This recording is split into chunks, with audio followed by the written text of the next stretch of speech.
Your dreams are touching the sky. The hunger to achieve success is rushing through your veins. You want to paint your life just the way you imagine it in your mind. But there's one small problem: laziness. You know exactly what you need to do, but when it's time to actually do it, somewhere inside you block yourself. Days, weeks, months slip away.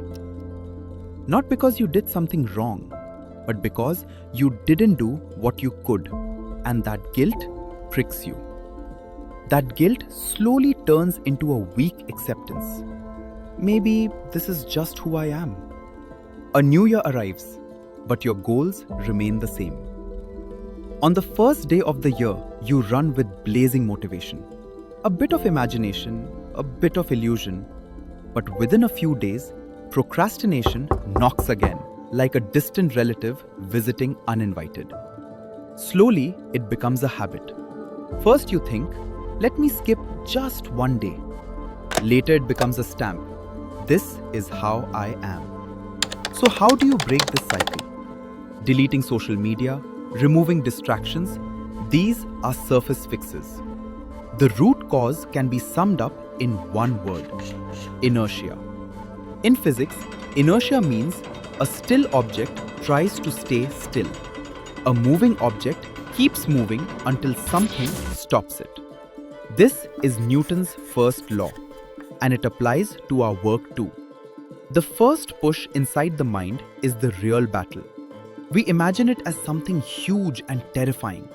That's why starting a task feels harder than scrolling on your phone or chasing tiny dopamine hits. So to defeat procrastination, you must defeat inertia first. There are two powerful ways to do that. One, make the first step tiny. When you imagine a task as huge, inertia stands like a mountain in front of you. If you think, I have to finish a 5,000-word essay, your mind immediately steps back. But if you say, I'll write just 50 words, your mind agrees. Because this small push doesn't feel like moving a mountain, just nudging a pebble.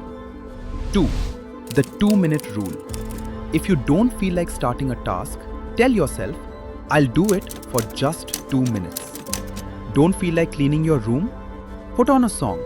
Clean only till the song ends. The magic is, most of the time you won't stop. Because once the mind starts moving, movement itself becomes motivation. When an object starts rolling, that motion carries it forward. Our tasks work exactly the same. The first few minutes feel like pushing a ball uphill, but once you cross the inertia, it rolls on its own like going downhill. This applies to every area of life: exercise, side hustle, studying, relationships, anything. As Martin Luther King Jr. said, you don't have to see the whole staircase. Just take the first step. Start today. Start now. That is your first step towards breaking your inertia.